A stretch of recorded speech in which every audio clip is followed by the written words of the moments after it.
Shrimp, tiny, tasty, and surprisingly powerful. Did you know that shrimp is the most consumed seafood in the world, with over 9 million tons produced each year? From high-tech aquaculture systems to ultra-efficient factories, the journey of a shrimp is anything but simple. In this video, we'll dive deep into the modern shrimp industry, uncovering jaw-dropping facts, the journey from pond to factory, and the cutting-edge methods used to deliver fresh, clean, and delicious shrimp across the globe. Get ready for some incredible facts about one of the world's most popular seafoods.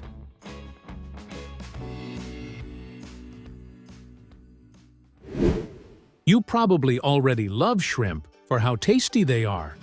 But did you know these little ocean creatures are full of surprises too?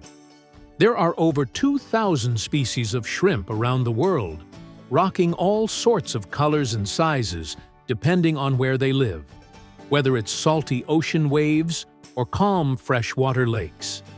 They're not picky eaters either. Shrimp are omnivores that snack on teeny-tiny plants and animals by filtering water or sifting through the seafloor like mini vacuum cleaners. And get this, their hearts are in their heads, literally. Plus, they molt several times as they grow, shedding their old shells like they're constantly upgrading their wardrobe. Oh, and here's a health bonus. Shrimp are packed with selenium, a mineral that helps fight cancer. So yeah, shrimp are way cooler and healthier than you thought. Shrimp farming is big business in many parts of the world, especially in countries like Thailand, Vietnam, India, and Indonesia, where warm climates and coastal access make it ideal. One of the most popular and widely adopted farming models is the use of artificial pond farms combined with nursery rooms for baby shrimp or post-larvae. Modern shrimp farms are no longer just about digging ponds and tossing in feed. They're high-tech operations. First up is the water treatment system. This setup filters and recycles water to maintain optimal salinity, oxygen, and cleanliness, reducing disease risks and making the farm more eco-friendly. Then there's the LED lighting system, which helps mimic natural light cycles, influencing shrimp feeding habits and stress levels, especially in indoor nurseries. And don't forget the monitoring buckets. These are high-tech tools placed in the ponds that collect data on shrimp size, movement, and even water conditions like temperature and pH. All this information gets sent to central software, so farm managers can make quick, informed decisions. One of the most innovative shrimp farming models today is the indoor tank system, and it's changing the game. This setup helps protect shrimp from harsh weather, predators, and diseases, leading to higher survival rates and better quality shrimp. It's especially popular in urban areas or places with limited natural water resources, and it's paving the way for more sustainable year-round shrimp production. In shrimp farming, one of the most important steps is checking the post-larvae, the tiny, delicate baby shrimp, before they're moved into the grow-out ponds. Farmers regularly scoop out a small sample of post-larvae from the nursery tanks to check their health, size, and activity levels. This helps ensure only the strongest and healthiest shrimp make it to the next stage. Once they're ready, the post-larvae are carefully transferred to larger outdoor ponds or tanks, either manually with buckets or using modern water transfer pipes, which significantly increase the survival rate of the shrimp.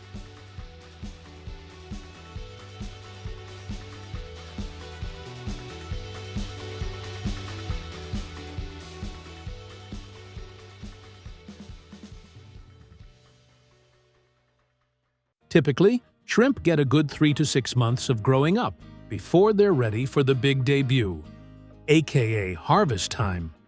One of the most common ways farmers catch these little swimmers is by dragging a huge, fine mesh net through the ponds or tanks, almost like scooping up a tasty treasure chest. Besides the classic net dragging, shrimp farmers use a few other clever ways to harvest their catch.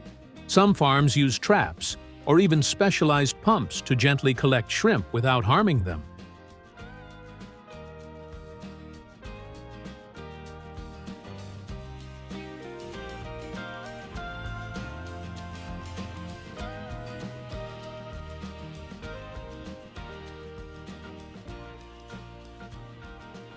Once the shrimp are caught, they're quickly sent off to bustling markets or busy processing factories where they'll soon make their way to your plate.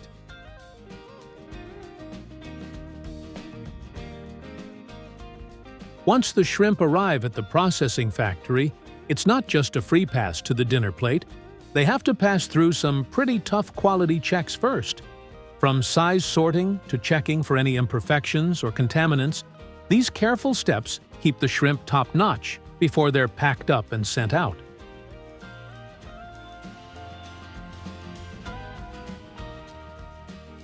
After passing the tough quality checks, the shrimp head to the next station, where skilled workers use quick, practiced hands to dehead them with impressive speed and precision.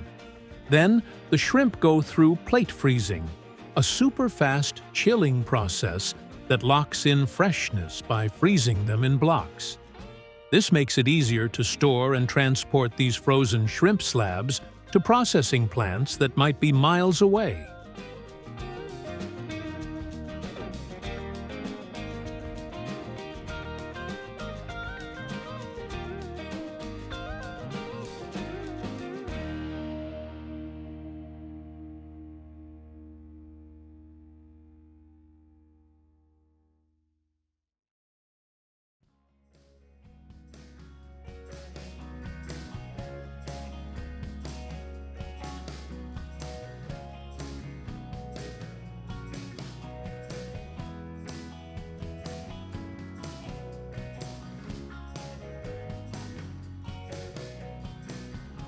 Once those frozen shrimp blocks arrive at the next processing plant, it's time to wake them up.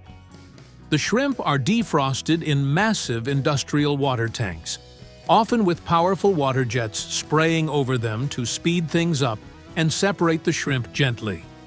After that, they hop onto conveyor belts and head straight to the manual sorting area, where skilled workers carefully inspect and sort each shrimp by size and quality, readying them for whatever comes next in their tasty adventure.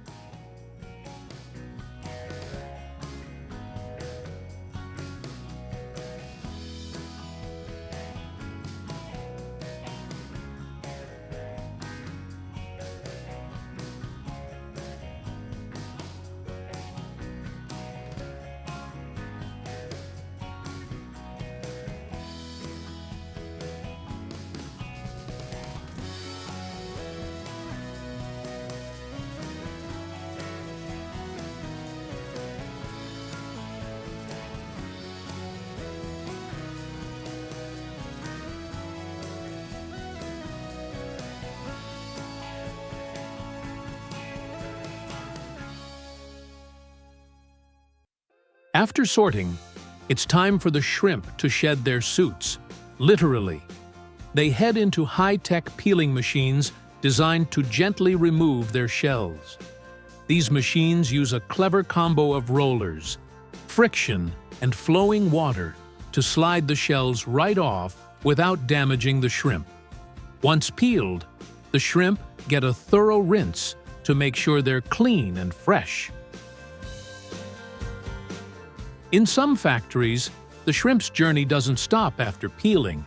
It's just getting started. These shrimp are sent down the line for further processing into ready-to-eat products like boiled or blanched shrimp. First, they're cooked quickly in hot water or steam, just enough to bring out that perfect pink color and keep the texture juicy. Then, they're rapidly cooled in icy water to stop the cooking process and lock in freshness. After that, the shrimp are portioned, lined up neatly, and sealed into bags using automated packing machines. It's precision work from start to finish, turning raw shrimp into convenient, high-quality products ready for markets around the world.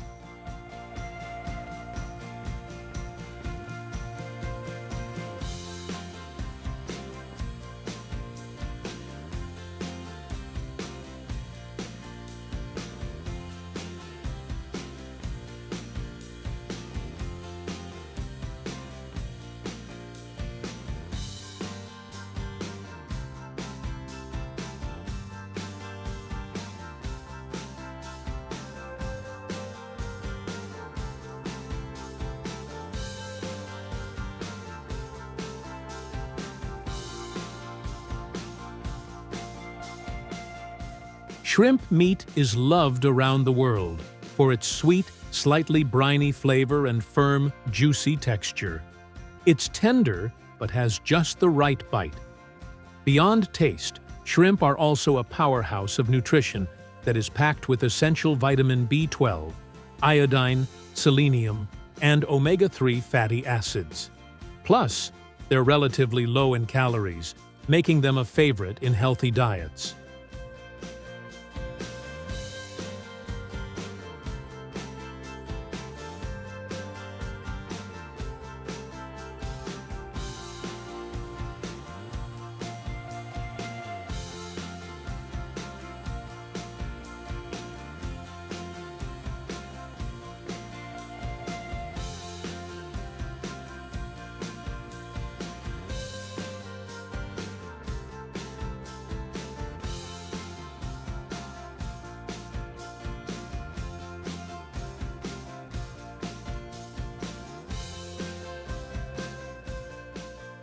From sizzling street food stalls in Southeast Asia to elegant seafood platters in Europe and hearty gumbo in the southern U.S., shrimp are a global favorite.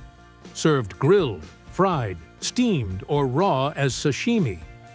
No matter the cuisine, shrimp always find a way to shine. So, what's your favorite way to enjoy them, shrimp lovers? Imagine waking up to find your once thriving fields in ruins, deep trenches, destroyed crops, and overturned soil like a battlefield. For thousands of farmers across the U.S., this nightmare is real. The culprit? Wild boars. Their population has exploded, causing over $2.5 billion in agricultural damage each year. So, how did we get here? And what's being done to fight back? Let's dive in.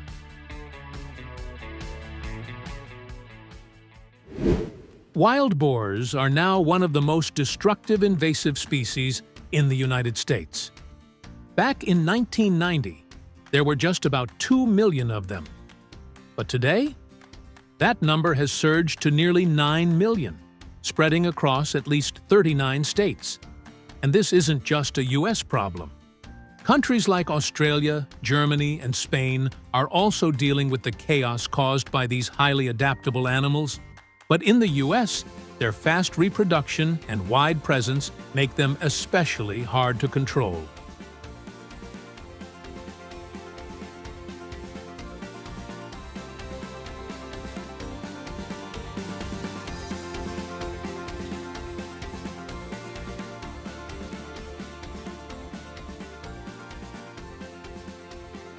With their powerful snouts, wild boars root through soil like living plows, tearing up farmland, damaging native plant roots, and leaving behind a trail of erosion and ecological destruction.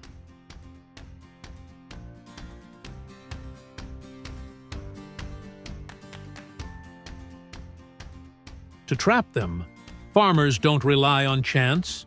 They use carefully designed traps built with experience and strategy in mind. Many of these traps are paired with trail cameras or remote monitoring systems, allowing farmers to keep watch without disturbing the site.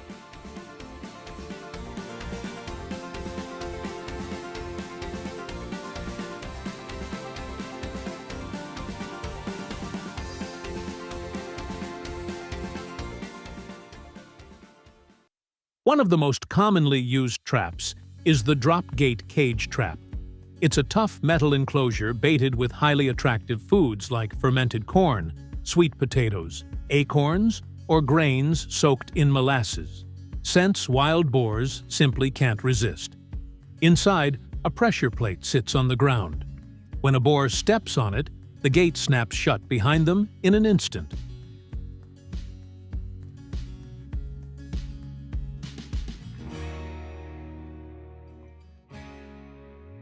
These traps have to be built strong and tall, at least 5 feet high, to prevent the boars from jumping out. The walls are made of solid steel panels because feral hogs are surprisingly agile and can break through flimsy materials with ease if the trap isn't sturdy enough.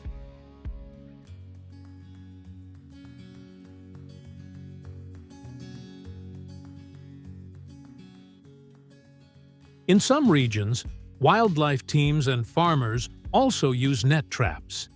These are designed to drop quickly from above or snap in from the sides, trapping the animals before they can even react. They're often camouflaged in tall grass or hidden along feeding trails, triggered either by motion sensors or remote control.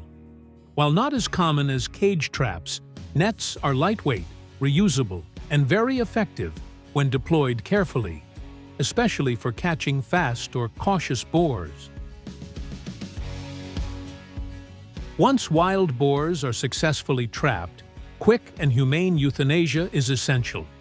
Most are dispatched on-site using firearms to prevent escape and minimize suffering. In many states, releasing trapped wild boars is strictly prohibited because doing so risks spreading diseases and causing even more environmental harm. If the meat is considered safe, the carcasses may be processed for food. Otherwise, they're disposed of properly to avoid contamination and keep the land safe.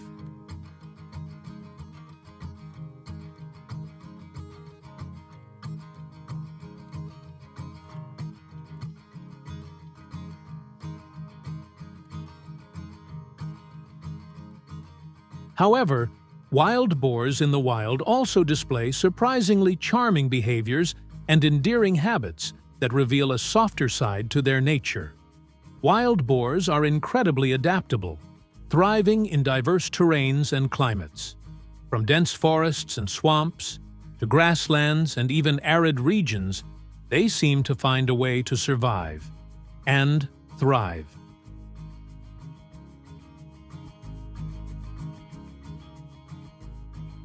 Their ability to reproduce quickly is a major reason for their explosive population growth.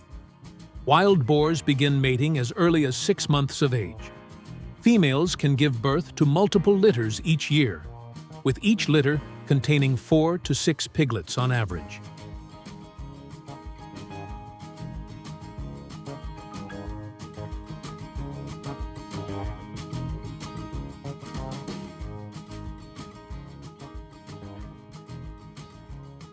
And once the piglets are born, mother boars show strong maternal instincts.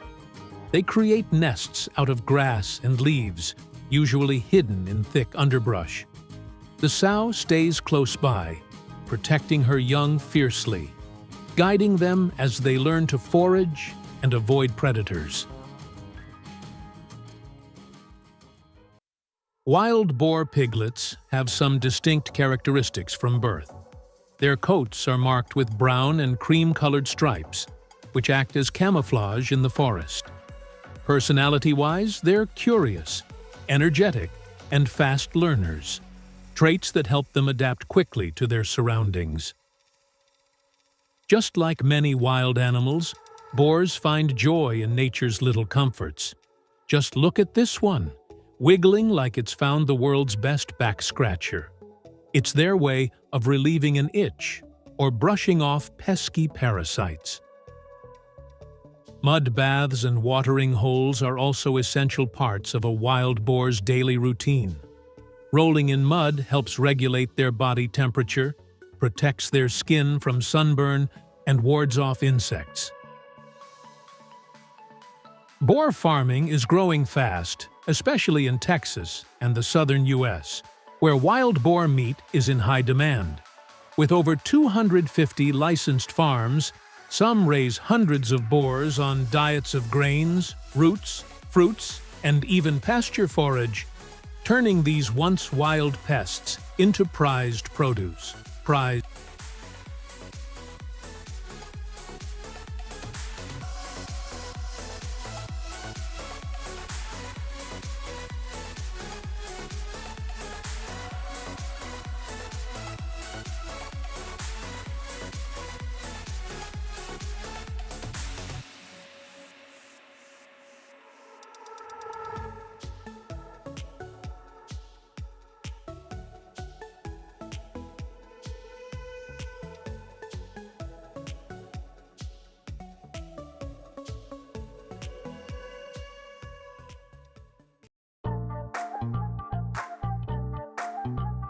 Curly-haired, like a sheep, and rich in flavor like Wagyu, with over 70% of its body fat. The Mangalitsa pig is one of the world's most extraordinary farm animals.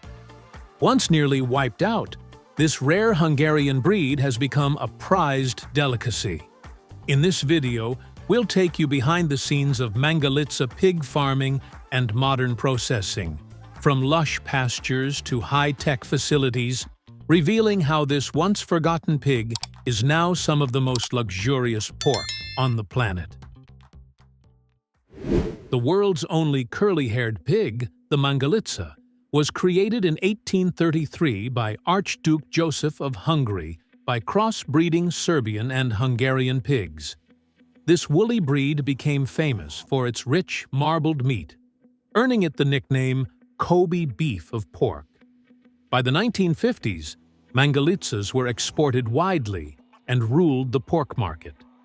With over 70% body fat, it was the favorite in Hungary when people cooked with lard. But as cooking oil and refrigerators became common, the fatty Mangalitsa fell out of favor. By 1991, fewer than 200 pigs remained in Hungary, on the edge of extinction. Thankfully, a Spanish company stepped in to revive the breed in 2016. Today, Mangalitsa farming thrives in countries like Hungary, Austria, Canada, France, and the US, with over 7,000 sows in Hungary, producing around 60,000 piglets each year. Mangalitsa pigs are natural foragers, which makes them perfect for free-range, pasture-based farming. While some farms still raise them in barns, many prefer to keep them in fenced enclosures out on open fields. Because these pigs are so valuable, farmers take great care of them, regularly cleaning their living areas, tagging them for easy identification, and closely monitoring their health with detailed records to ensure each pig stays in top condition. There are three main types of Mangalitsa pigs: the blonde, the red, and the swallow-bellied. Each has its own distinct coat color, but all share the same iconic curly hair that makes them look almost like sheep. The blonde Mangalitsa is the most common, with a light golden coat. The red variety has a deep reddish-brown color, while the swallow-bellied type features a striking black body with a pale, creamy underside. Mangalitsas are known for their docile nature, strong immunity, and high-fat marbled meat that's rich in flavor. With their thick, woolly coats, these pigs are built to handle cold climates, and their calm, curious personalities.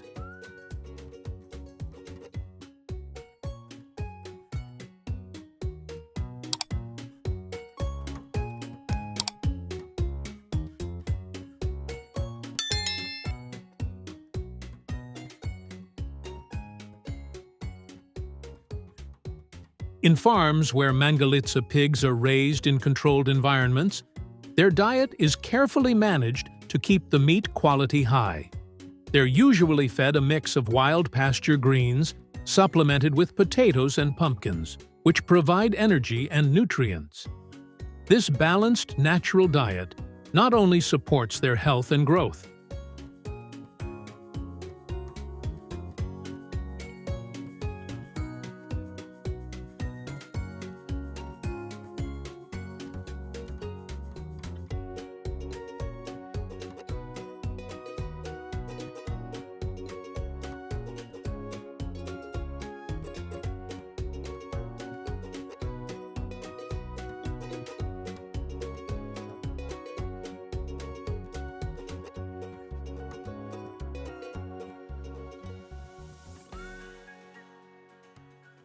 In addition to their diet in pens, Mangalitsa pigs are often allowed to graze on open pasture. Grazing is an important part of their natural behavior, allowing them to forage for grass, herbs, and roots, which contributes to their overall health and well-being. This grazing method also enhances the flavor and texture of their meat, as foraging gives them a varied diet, leading to more complex fat marbling.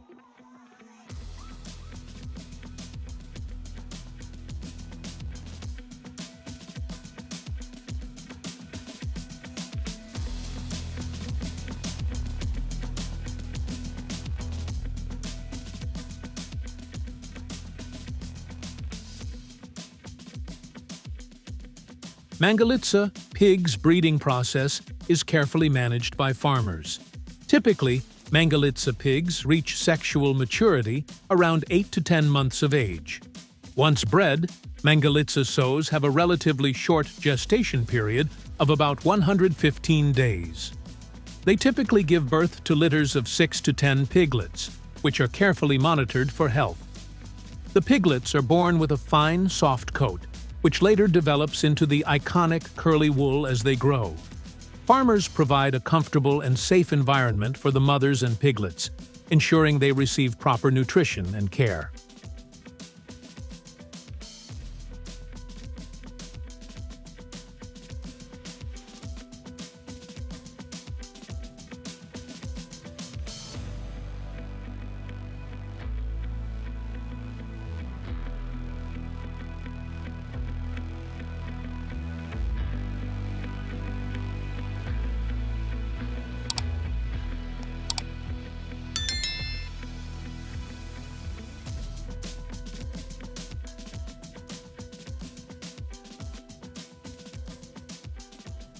Not every processing plant is equipped to handle Mangalitsa pigs due to their unique, thick, curly coats, require specialized machinery and significant water resources to properly clean and remove the hair before processing.